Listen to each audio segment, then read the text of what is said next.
So I shout out your name from the rooftops. I proclaim that I am yours. I am yours.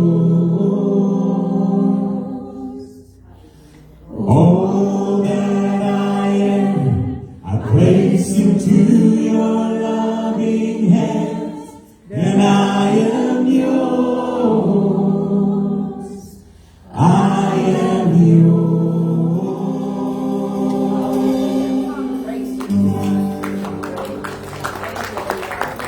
Praise you, Lord. We bless your name, your holy name.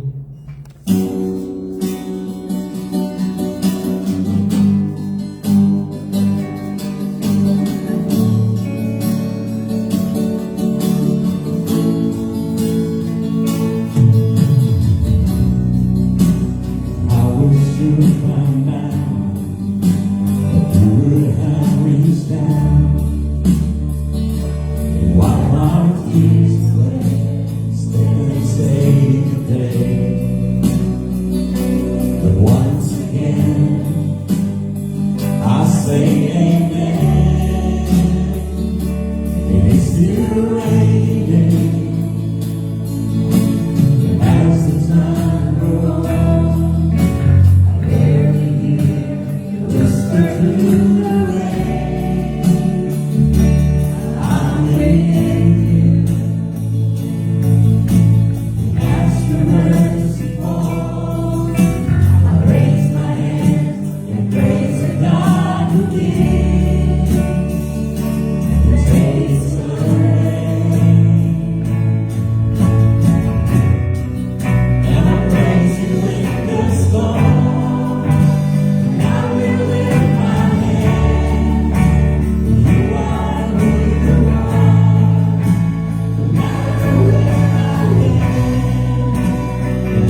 can praise you even in song.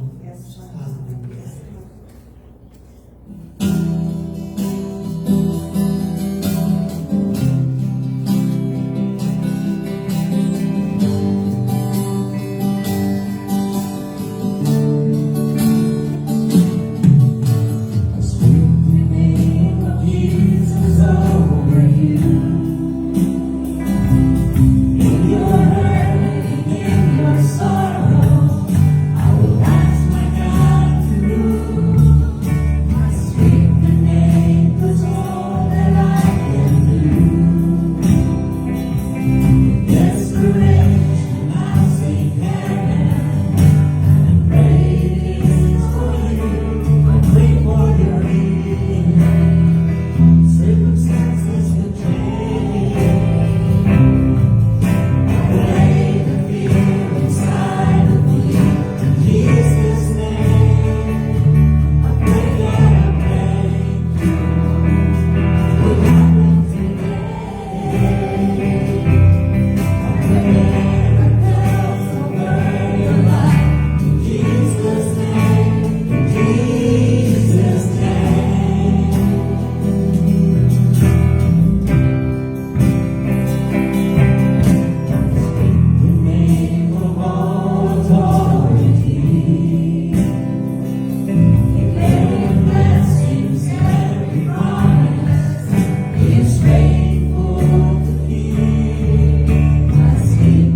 I pray for your healing.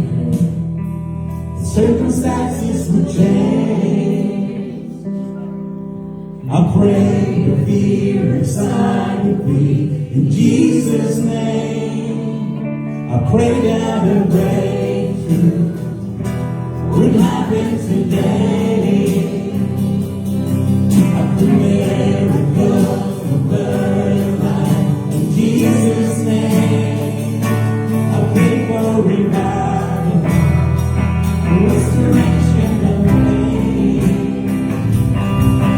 I pray that death will come alive in Jesus' name, in Jesus' name,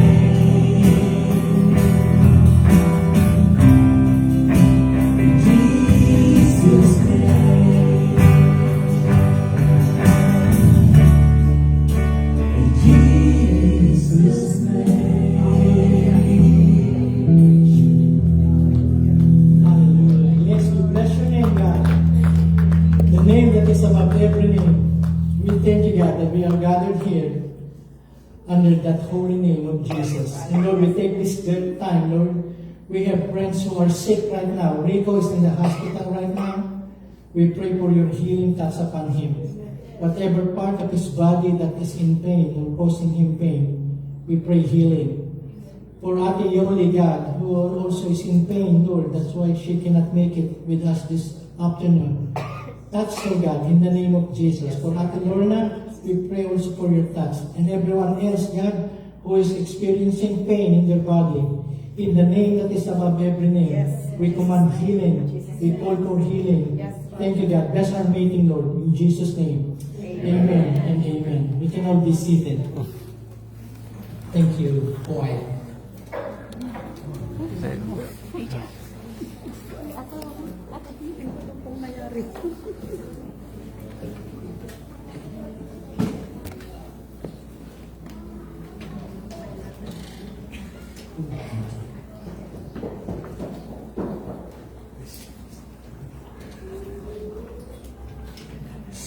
Good afternoon po guys. Good afternoon friends online. Good morning, good evening, wherever you may be. And good afternoon to everyone in the auditorium. So may the Lord bless our meeting, our study of His Word, and our worship.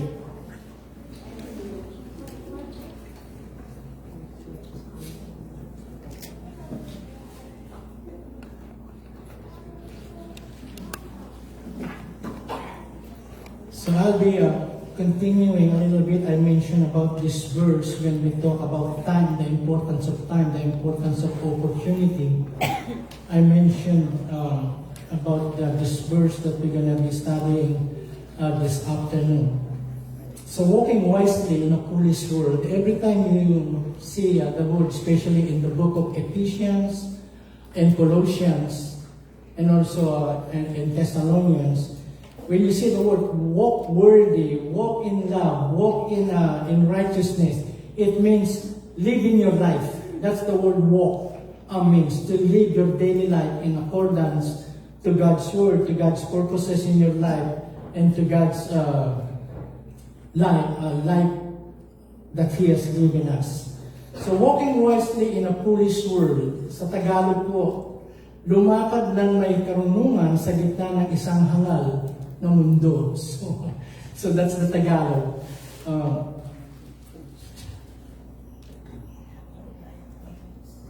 Let's go to that verse in Ephesians. The 3 verses that you'll see and that we will read, it can bring you almost all throughout the Bible, and you will see the depth of what Paul is talking about foolishness and about wisdom. Tungkol sa kamangmangan o kahangalan versus yung pong karunungan o katalinuhan. And then let's start with verse 15. So be very careful how you live. Live wisely, not like fools. I mean that you should use every opportunity you have for doing good. That word, use every opportunity, is what you read in some translations, redeeming the time. Okay, yun po ang ibig sabihin nun, redeeming the time. Take advantage of every opportunity that God has given us. Okay, I mean that you should use every opportunity you have for doing good. Because these are evil times. So when he said these are evil times, it does not mean that every day, every hour, the world is evil. But what he is saying, that the whole world is fallen. It's under that domain of sin, which makes it very hard to live the Christian life. Okay? So, verse 17, don't be foolish with your lives. No, huwag kayo maging mangmang sa pamumuhay, but learn what the Lord wants you to do. Now, we use a lot of synonyms when we hear the word foolish. And there are a lot of synonyms that is used about it. In fact, these verses that we read is a prominent part of the scriptures, and yet it is also the simplest way to understand the difference between the children of God and the children of the devil. Okay? Now, all real wisdom resides with those who know God. And with those who do not know God, they are bound in folly and foolishness. This is the way to understand the difference between a believer and an unbeliever. Believers are wise, and that's most of us. And then the unbelievers are all considered, defined, or this by the Bible or by God Himself as foolish. Okay, so just you don't need to be a scientist to figure out that this complex universe happens by chance. You see, like if you see a wristwatch, it does not happen because there is a strong wind and there are just sands blown by the wind. Do you know that glasses are made from sand? Ano po? Yung salamin, this, and all forms of glasses are made from sand, buhangin. So can you imagine a very precise chronograph watch just happened just like that? Somebody has to make it and design it. Okay? And then if you have a book, okay, it does not happen because some bottle of ink spilled. And then from that spillage comes letters, words, sentences, paragraphs, and chapters of a book. No. If you see a book, somebody has to what? Has to write it down. So it does not happen by chance. And even a brick house, it does not happen that one brick says to another brick, okay, let us form a wall and some structure, and then out of the blue comes a nice brick house. So there must be a design. Okay, this must be a designer or somebody who made it. I put this verse because I said that you can differentiate between the children of God and the children of the devil. All human beings are created by God, but not all human beings are children of God. So, meron ding anak ang mga demonyo. Look at in verse 44 of John chapter 8. This is Jesus Christ talking. And he was talking actually to religious people. For you are the children of your father who? The devil. So there is, if you are not a child of God, you are not an orphan with no parents at all. If you are not a child of God, you are child by who? That's what it says there. And you love to do the evil things he does. There's one more verse. In 1 John 3:8, whoever makes a practice of sinning, habitual, is of what? Is of whom? Is of the devil. So we Christians, we still sin, we still commit sin, but not intentionally, not purposely, not habitually. Okay? We commit sin, and then after that, we respond right away to the conviction of the Holy Spirit that is in us, that is something wrong, that is something that we need to repent. But to an unbeliever, it's just like eating peanut. Okay, then, and they continually practice sinning. So, and those are the children of the devil himself. Then as we go, we will see the difference between wisdom versus foolishness as described by the Bible. Now, what is to be a fool? Okay. Sometimes we use this word to describe a foolish person. Okay.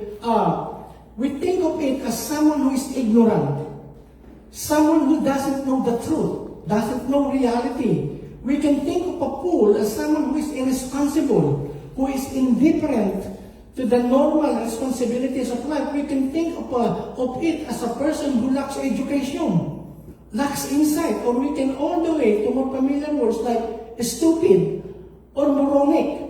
Okay? Someone who is without knowledge, without responsibility, without wisdom, without guidance, someone left to himself in the folly of his own mind.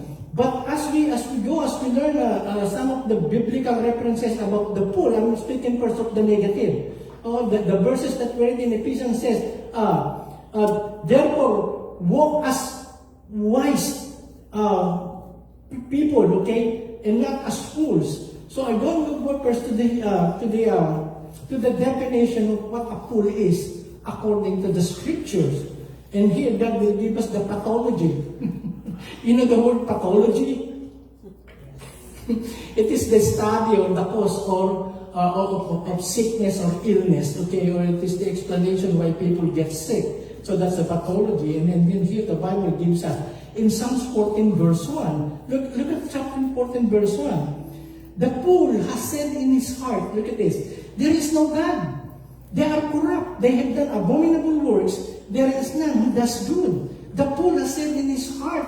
So that means in the core of his being, he is denying the existence of God. Although he's not really denying that God does not exist. But then the fool has said in his heart, God has nothing to do with it. He has nothing to do with God. Okay, because you know what? If God is real and there is a holy God, then every human being stands accountable because of their what? Foolishness, of their sin, and of their rejection of God. So that's why there is no God. And a person, it's not an intellectual rejection of God. They know that there is God because every human being, we are created with a conscience.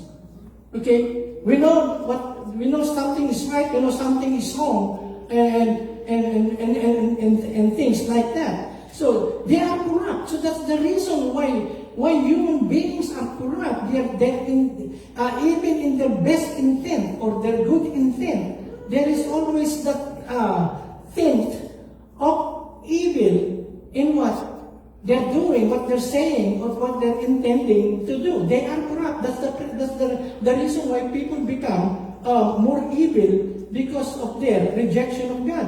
And they have done abominable works. There is none who does good. See, it's universal. No one has done good.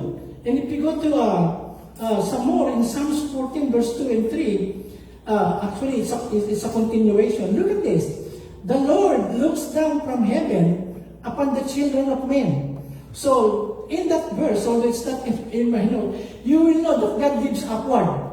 Heaven is upward, okay? Because you cannot look down if you are already down, okay? So He's up there looking down.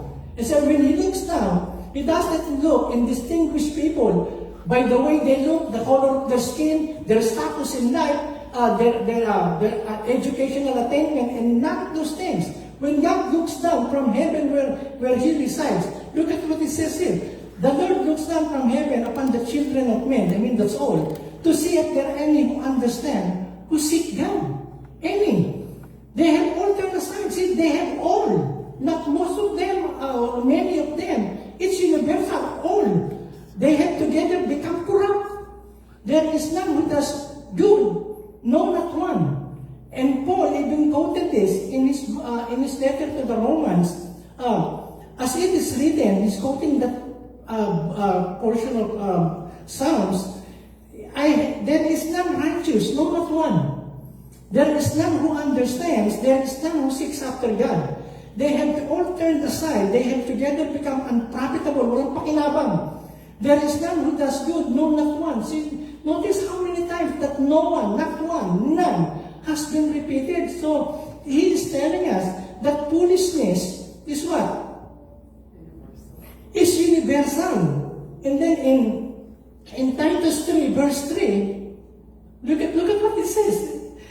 For we ourselves, he's talking about us Christians, before we became saved, before we became born again, before we acknowledge the Lord Jesus Christ as our Lord and Savior, before we take the gospel and we believe in the gospel and put our faith in it, this is our situation, this is our place in the eyes of God. For we ourselves were also once foolish.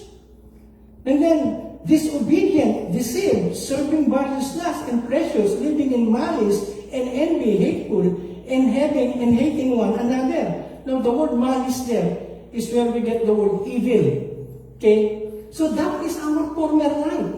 We are disobedient, first to God. And then we are deceived to know, to believe that we are all right when we are not all right. Sometimes the foolish thinks that he is wise.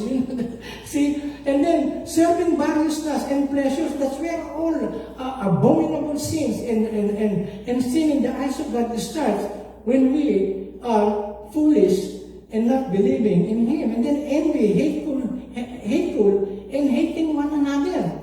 So, only foolish people hates other people. See, that's what it says there. And then in Romans 1:20 to 21, look at this again.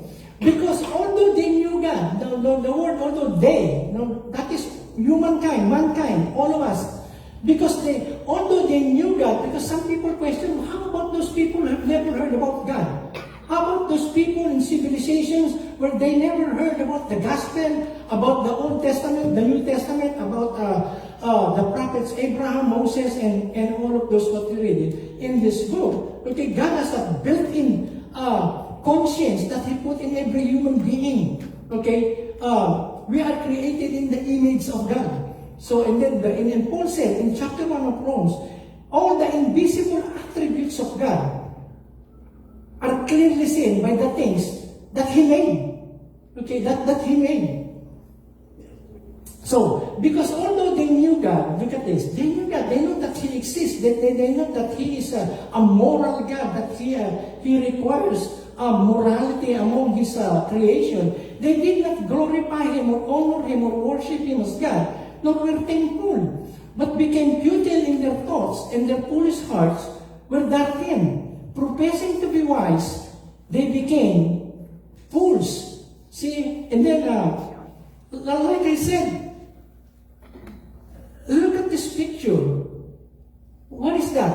A dog. You see? Some of you just look as if it looks like it. No, it's not a dog, it's a cow. Cow spells D-O-G. It's a cow.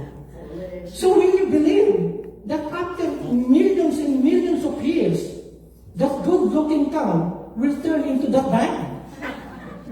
Huh? You think, and that's what a lot of people who rejects the knowledge of God, who rejects that God is the designer and the creator of everything we see around us, it is a design. No, it does not. Louis Vuitton cannot have any material to make his bags. The bag that you're seeing is worth $3,500. Okay? Hello? See, now you're starting to dream. I like the bag, not the cow. But see, it is very obvious that somebody has to slaughter the cow, okay? Take off the skin, dry the skin, process the skin, and do a lot of processes before they can turn it into a leather bag. Okay? And it has to be designed, it has to be manufactured. So it did not happen. So when a human being rejects that there is a creator, that there is a God, it's simple foolishness. Okay? And even I always make this an example. You don't need to be a scientist, a rabbi, a minister, a pastor to understand that you are created by God. You are not an accident. Somebody formed you in the womb of your mother. Okay, even until now, after all this modern medical technology, that process of birth and conception until that baby after 9 months, that's the normal term. Okay, it just started from a drop of liquid, sperm and egg, and when they combine, and then after those few weeks and few months, can you imagine? If the parents are American, the eyes most likely are blue and the hairs are blonde. Okay? And how it has become, it has developed bones and brain and all of these wonderful organs that we have. And God did not make a mistake. Yes. Okay? God did not make a mistake. Like the hands. See? This is perfectly designed. Do you know why the thumb is separated from the core? Okay, because if your hands are like this, you don't have much grip. Can you imagine if you're combing your hair? See, every time you do like this, your comb will fall down because you have no grip. So the purpose of the thumb is so that you can have a good grip of whatever you are holding or using. And how about the hair in your body? Don't you know that the property of your eyebrows is exactly the same as the property of your hair on your head? But God designed it so that the hair on your eyebrow does not grow at the same time as your hair on your head. Now imagine if the hair on your eyebrow grows at the same rate as your hair on your head. Every 2 days, every 3 days, when you wake up, good morning, good morning. See, you have to brush it up. See? So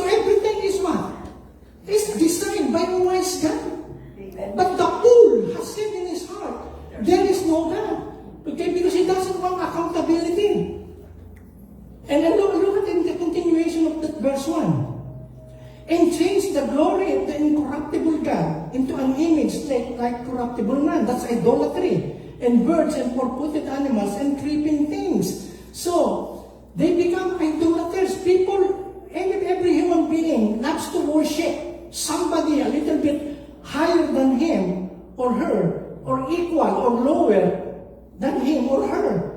Okay? So, but see, instead of glorifying the Creator, they worship the creation. Yung lumikha. Ang hindi nila sinamba, kundi yung kanyang nilikha. So, that is foolishness. Okay? To reject God, to reject the gospel, to reject Jesus Christ, to reject what is clearly available to us as human beings of the proof that there is God. Hallelujah. And then in 2 Corinthians 2:14, I have to cut this message at least into half. Because there are so many scriptures I can go left and right to prove to you what this foolishness is that man has chosen in his life before the eyes of a wise God. Look at in 1 Corinthians 2:14.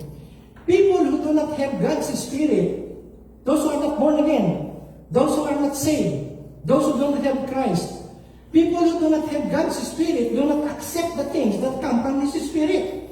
They think these things are foolish. They cannot understand them because they can only be understood with the Spirit's help.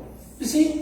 And that's been an experience. If you are talking to a person, they can be religious, okay? But if they do not know God, they do not know the Word of God, to them, much of the things of God and the Word of God are foolishness. Okay? The Greeks are known for what? They are known for wisdom. In part, the word Sophia is the Greek for wisdom. Philosophia, it means love of wisdom. Okay? Love of wisdom. And most of our medical terms, scientific terms, are derived from the Greek words. And when Paul, during his time, when he went to Mars Hill in Parthenon, in Greece, okay, I think it's still there. The relics of the building is still there. Every time they gather, they want to talk about new things, about new information, and about a new invention and things like that. So they said the cross is foolishness. So how can that person on that cross who's been weak and helpless save human beings? Because they believe in Mercury, they believe in Hercules, they believe in Zeus, they believe in all those mythological heroes, that these are powerful creatures like Thor and all of this. Those are heroes, but to die on the cross.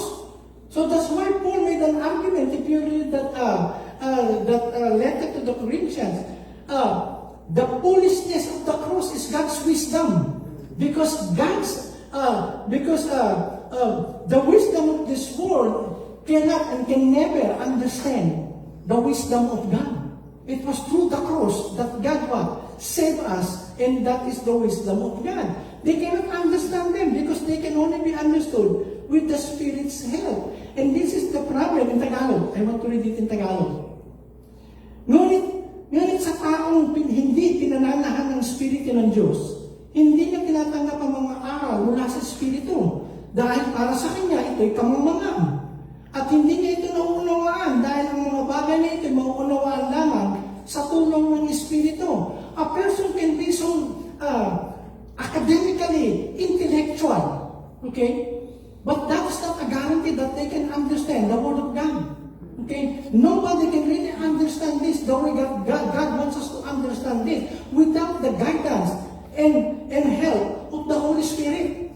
Okay, everything about the things of God, about Jesus Christ, about the gospel, about salvation, about worship, everything about those things.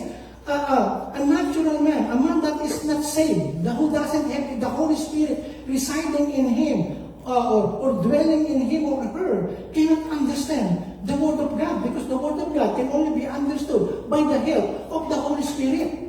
Okay, without the Holy Spirit, these are just sentences these are just paragraphs, these are just books that probably can have only meaning the way we interpret it in our own understanding, but not the way God intends it to be understood. Okay? So we should be thankful that we have that inner witness of the Holy Spirit. We have that inner teaching of the truth in us.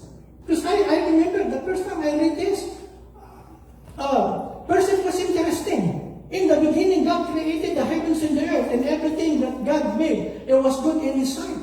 But when I got into, I think, chapter 6, and Abraham begot Jacob, and Jacob begot Isaac, and Isaac begot, who begot? Meaning, was born, okay, was fathered.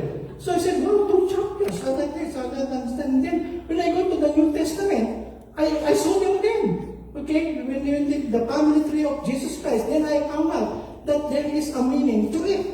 It's not just added there by the author, but it has meaning so that we can understand where Jesus Christ came from. Okay, and his lineage. It's just a thing that I have to say about. Now look at this again. In Proverbs 12:15. Fools always think their way is best. Have you encountered people like that? Yes. Fools always think their own way is best, but wise people listen to what others tell them. They listen to advice, they listen to counsel, but fools, it's so hard to reason out with them. And we are surrounded by a lot of foolish people. Don't look on your right, on your left. For Proverbs 14:19, look at this. Fools mark at sin. Pinagtatawa nila yung kasalanan because sin. But among the upright, there is favor. So when they mock sin, they are mocking God who condemns sin. That is foolishness. Okay? So that's how they are. And that's why when you see people who has no regard for God and for the things of God, you are what? You are looking and talking or encountering a person that the Bible and God describes as a foolish person. And in 26, this is very graphic. Look at how it describes. Like a dog, parang aso. And this is one of the reasons why the Jewish people consider dogs as abominable animals. Okay, it's only now that some Jewish people, especially the modern ones, that they have pets, dogs. Okay, but in the Old Testament, because only dogs has this characteristic. Okay, along some animals do it, but the dog is very fond of doing this, like a dog that returns to its vomit. Can you imagine that? Okay. I drank a lot when I was in high school and in college. You know, I drink a lot of alcohol and things like that. And you know, when you get too drunk, you throw out. You throw out. And sometimes we're so. It's like when you're so drunk, you just want to throw out. And sometimes it will not come out. So what I will do, I will put my finger and I will touch, you know, my throat so that it will come out. And it stinks. There was one time, I already told you this, I will tell you because I want to make you, because I want you to see the graphic, the description, yung taong walang Diyos, ayaw sa Diyos, at walang pakialam sa Diyos. The people who doesn't have any regard with God, they are like dogs who return to their vomit. You see, one time I got so drunk, I only had one good leg. Can you imagine people with good legs? What did the police do when they apprehended that somebody is overspeeding for, let's say, DUI, driving under the influence? Okay, what do they do to test if they are sober or they are drunk? You walk. But you not walk in a straight line. If you cannot walk in a straight line, most likely or probably you are drunk. And can you imagine? I only have one good leg. So there are many times when I get so drunk, I cannot go home. I cannot walk home. Okay, my friends will carry me from wherever I got drunk to our doorstep or to the front of our house. They carry me like a pig. One carry me on my hands and the other one on my legs. And then there was sometimes I got so and we are so poor. Okay, we are 9 in the family. My mom and dad and I have 6 siblings. We are 7. And we are poor. So when we sleep, we don't have the nice bed that you have. We sleep on the floor. Okay? 3 on that side, 2 on that side, and we are 4 on this side. I sleep with my mom because I'm the youngest. My mom, me, my other brother, my mom, and then on the left side of my mom is my only sister. I got so drunk one night, and my mom already knows it, but you can smell it. You stink. And I got so drunk, I want to throw out. And I cannot stand up. I throw out in the face of my mom. In the face here, in the face of my mom, and she was full of mango, sardines, all the things that we ate when we were drinking, ground peanuts, you name it. And my mom slapped me in the face. See, if you cannot control yourself, then stop drinking. That's the kind of type that I am. I didn't taste my vomit, but I know it's what? It's gross. It stinks. You don't even want to touch it your own. And then here, like a dog that returns to its vomit, look at what it says, a pool. The same foolish things again and again.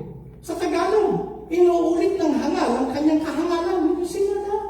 So they're not satisfied in just one foolishness. One foolishness brings them to another foolishness. Sabi nga na, inuulit ng hangal ang kanyang kahangalan, tulad ng asong binabalikan ng kanyang suka para kainin. You see, that's how they are. You've seen that. It is so gross, I have to remove the vomit. So that you just, Pastor, we're gonna eat.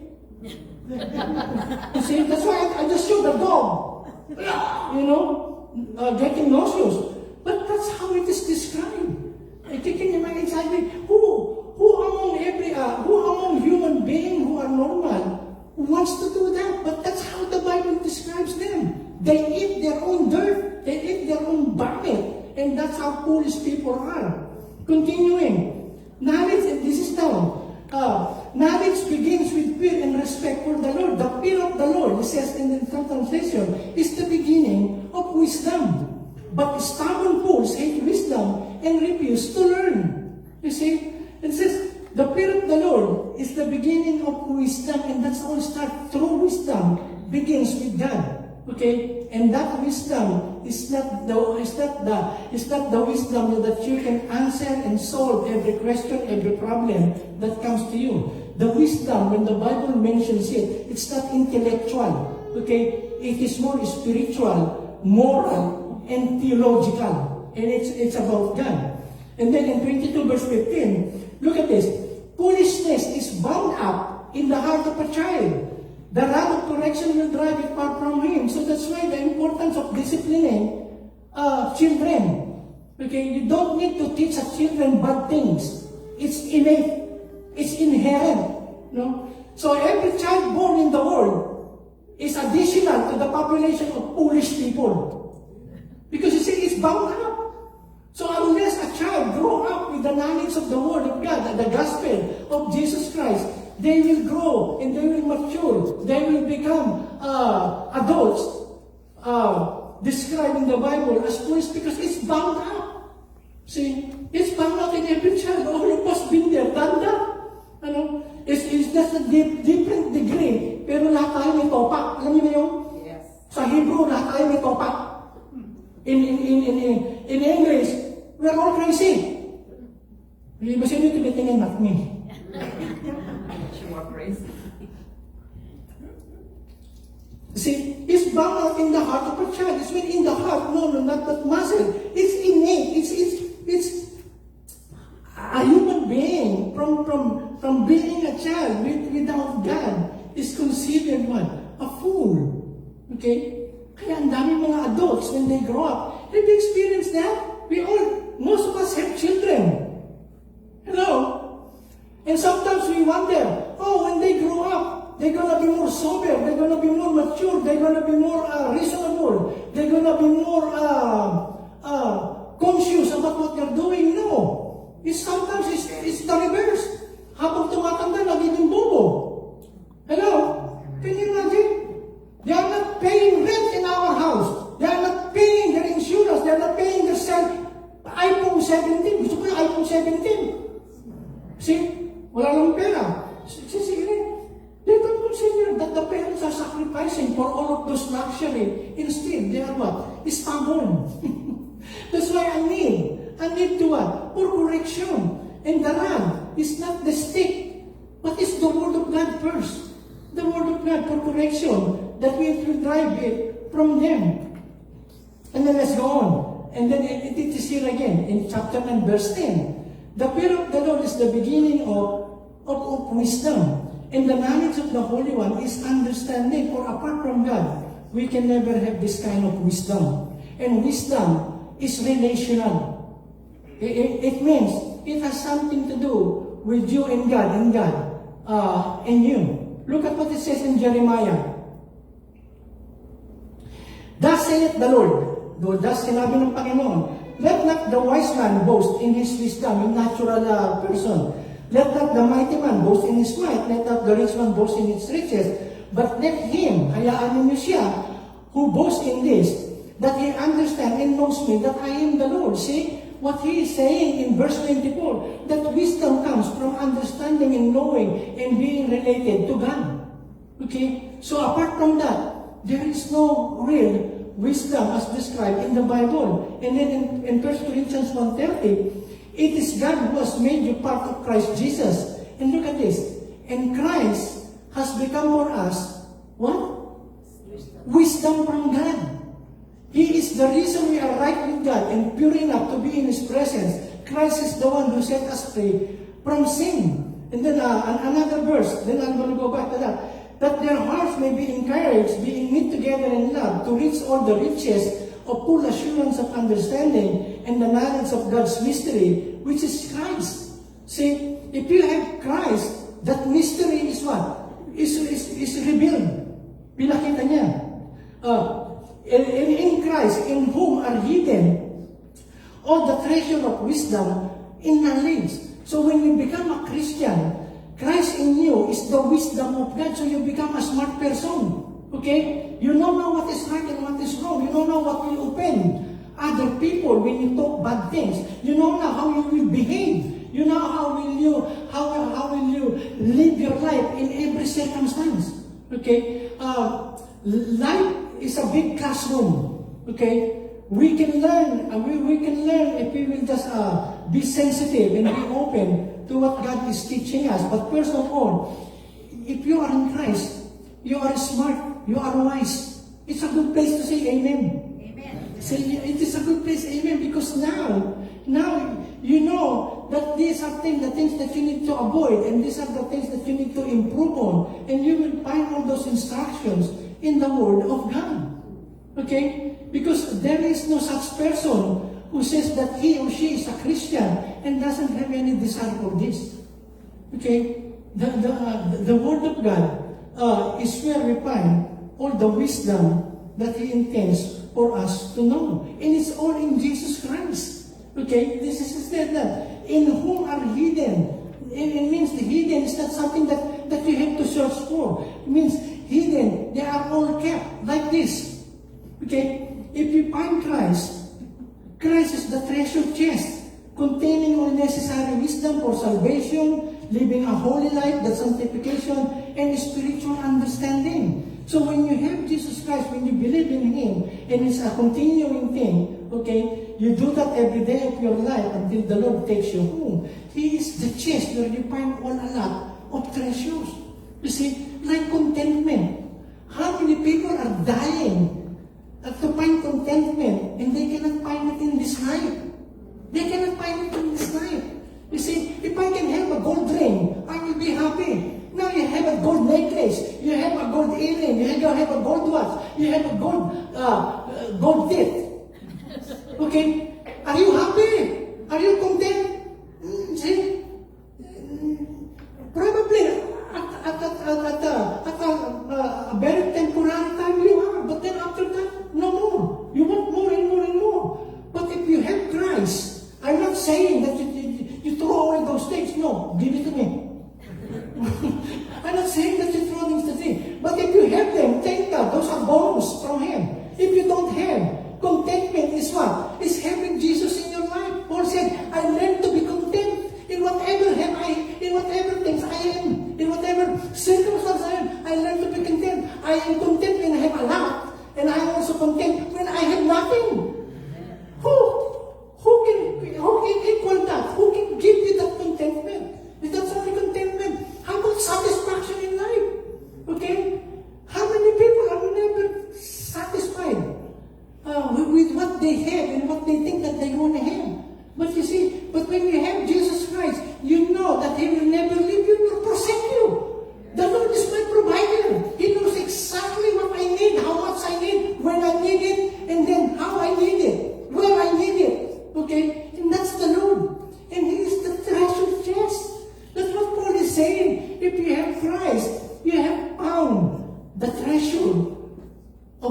Himself and the wisdom of God Himself. Now let me show you the biblical meaning of wisdom. The wisdom is the ability to apply God's truth to life.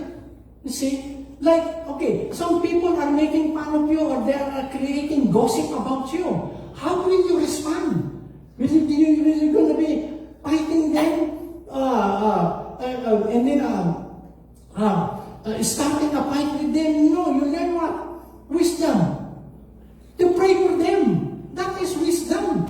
Instead of what? Always helping somebody, nursing bitterness and resentment in your heart, you're going to die early. A lot of people, nakakita na, Tagalog, Kuya Alan. Okay, who else? Francis. If I speak in Tagalog, nakakita na kayong taong palaging malungkot? Palaging aburido sa buhay? Yun yung mga taong hindi makapagpatawag. Yun yung mga taong, Ken, I'm talking in Tagalog. Mike, Mariah, sino pa ba? Ang Kilias. So, what I'm saying is, the ability, that's wisdom, the ability to apply God's word. People are taking advantage of you. It's not, then you don't act stupid, you don't act naive. But then you respond to them in wisdom, not to fight with them, not to do what they're doing to you, go down to their level. But you what? You apply. Love is what? Love covers a multitude of sin. You see? If your in-laws are bad in-laws or they are outlaws, how do you connect with them? How do you respond to them? Okay? You see? And then it gives you the word. It gives you the word. It gives you guidance. How about how you handle your finances? Hello? It gives you wisdom. See? Whether you don't have much or you have a lot, God gives you wisdom how to handle it in a way that it will benefit you and that it will benefit the kingdom of God. So that's the ability to apply God's truth. So how can you apply God's truth if you're not reading the truth? Hello? The knowledge, the intellectual content and understanding of God's truth, which is fully revealed in Jesus. The knowledge of the Holy, the knowledge of God. Okay? And if you know it, and then you have that knowledge that is not available in any classroom, in any university, in any book that is written by man. It can only be available in the person and in the book, the Bible, that God has given us. 2 Timothy 3:15, look at this. You have known the Holy Scriptures, talking to Timothy. You have known the Holy Scriptures, that's the Bible, since you were a child. So the best time for a human being to know this is when they are a child. So I thank God for our Bible Sunday school teachers. You know, they may be few, but they are investing, spiritual investment in the lives of our kids. Because once they reach middle school, high school, see, they will encounter a lot of ungodliness. Can you imagine? Some children, they're only 8 years old. But they are already what? They're already disrespecting their parents and their grandma. See? It says, you have known the Bible since you were a child. These scriptures, the word of God, are able to what? To make you wise. To make you wise, because there's a lot of foolish people, foolishness in the world. See? Look at the foolishness in the news. Huh? See? Law enforcers are sent to their cities to what?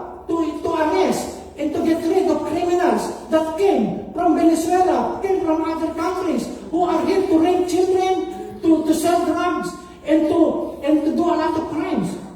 Look at those stupid cities. There's so many of them. Okay? They say, get rid of the law enforcers, accommodate all the bad ones. Hello? That's the world that we're living in. Okay? And then I hope they don't come to church. I hope they don't come to our gathering here. Okay, look at this.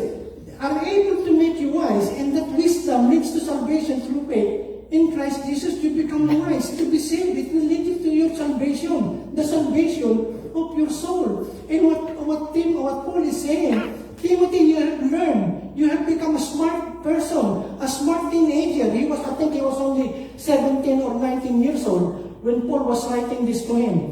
And he was already the pastor of the church in Ephesus. Okay? So he was a very young, a young person. See, you've learned that wisdom from the scriptures. And then going on in James, I'm about to finish. Are there any among you are really wise in understanding? It's kind of a sarcastic question. Are there any among you are really wise in understanding? Then you should show your wisdom by living right. So wisdom is a way of life.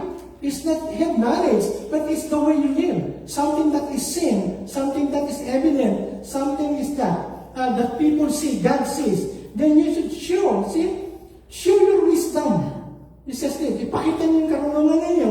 By what? By living right. By living right sa pamumuhay ng tama. You should do what is good with humility. A wise person does not what? Does not boast. Pag nakakita kayo mayabang, bobo yun. Hello? Mangmang yun. If you are a person who is arrogant and always boasting and sounding their own horn, you're not smart.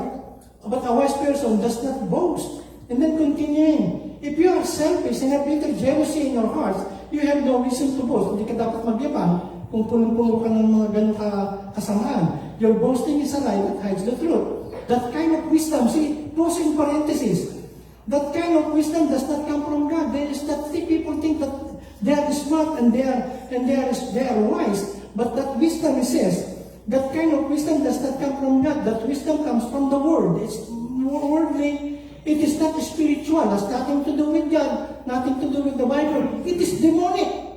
Wow, it's a very strong word. It is from the devil. And then it says, that wisdom is, yung pinanggagalingan na, where there is jealousy and selfishness, there will be confusion and every kind of evil. You see, when a person is not born again and Christian is not living wisely, as we described earlier, you can see it will be the root of all confusion. It will be the root of all chaos and fighting and discord and division in the church. No, that's why a lot of churches goes through division because they are not living in the wisdom of God, but living in the wisdom that is not only worldly and spiritual, but they are demonic. And then look at this. But contradicting that wisdom that causes all kinds of trouble. But the wisdom that comes from above is like this. First, it is pure. No? Walang mali siya. No, it's pure. It is peaceful. So everything that causes chaos, trouble, fighting, quarreling, and discord among the family of God, or in the family, or wherever God is bringing you at work, if it is not peaceful, then it's not from God. Because the wisdom from God is always peaceful, and it's gentle. It's easy to please, you know. And then this wisdom is always ready to help people who have trouble to do good for others. This wisdom is always fair and honest. And then going back to this, the 3. Therefore be careful how you walk, not as unwise men, but as wise, making the most of your time, because the days are evil. So then do not be foolish, but understand what the will of the Lord is. 3 things that we will see in those verses. Life's priority. What is your life's priority? Verse 15. Yung pangunahing layunin ng buhay. Verse 15 says, be careful how you walk, how you live, not as unwise. So that is your priority, is to obey God, to live the life that is pleasing to God. When you see the word therefore in the Bible, that means it is related to the previous statement or things that he said. Look at that.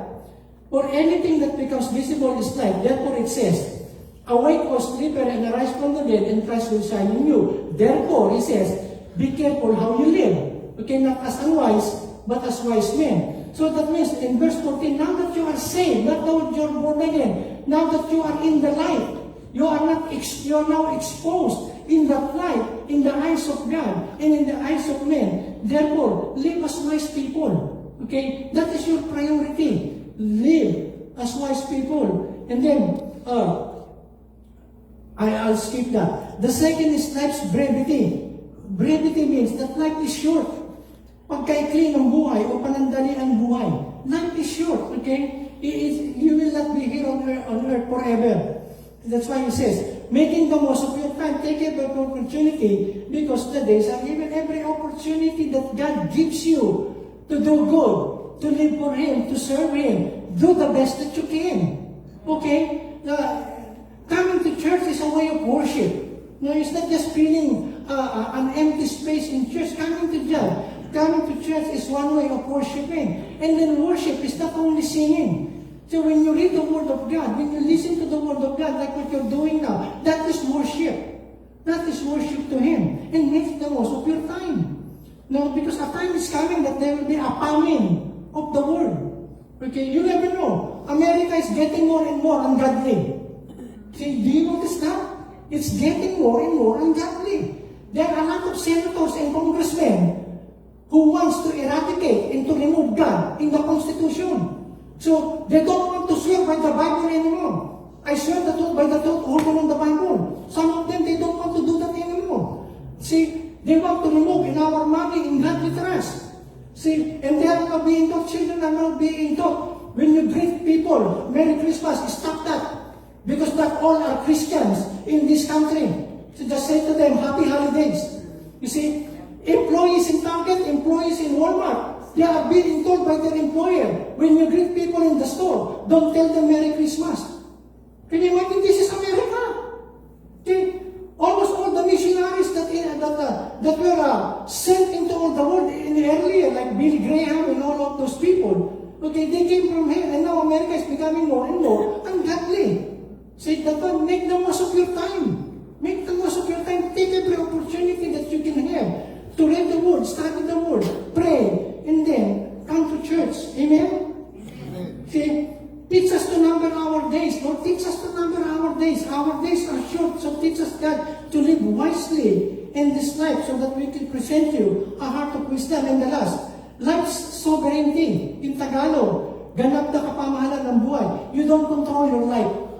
I don't control my life. You have no control of your life. No control at all. Just when you think you are in control, no, you are not. No, you are not. So, you should consider that. Okay? Yung kapangyarihan ng buhay. And it says in verse 17. So then, do not be foolish, but understand what the will of the Lord is. Okay? What the will of the Lord is found here. As you read this, you will find the word of, you will find the will of God for you. Look at Jesus Christ. Look at what He said. And He is our role model. Jesus said to them, to His disciples, my food is to do the will of Him who sent me and to accomplish His work. That is His will. Okay? And the will of God is presented to us in this book. Amen? So, live wisely, guys. We are not foolish people. We are wise people. And you can say amen to that. And because of Christ, I have become a smart, a wise individual, a wise person. So if you, friends who are watching me online, if you haven't come to Jesus, you are religious, you go to church, but you don't have relationship with Jesus Christ, come to Him. Come to Him, make a choice. I want to be smart, I want to be wise, and in you, Jesus is hidden all the wisdom of God. I'm coming to you and I'm putting my trust in you and my faith in you. It's the same thing with us people here on the auditorium. And if you are in Jesus, you've been with Jesus, stay with Him. Be faithful with Him. Okay? And then let that wisdom of God in you attract people to come to Jesus Christ. Amen? Amen. We thank you for your word. We thank you for your word. We thank you for your word. Yes. And for your Holy Spirit. Amen. Amen.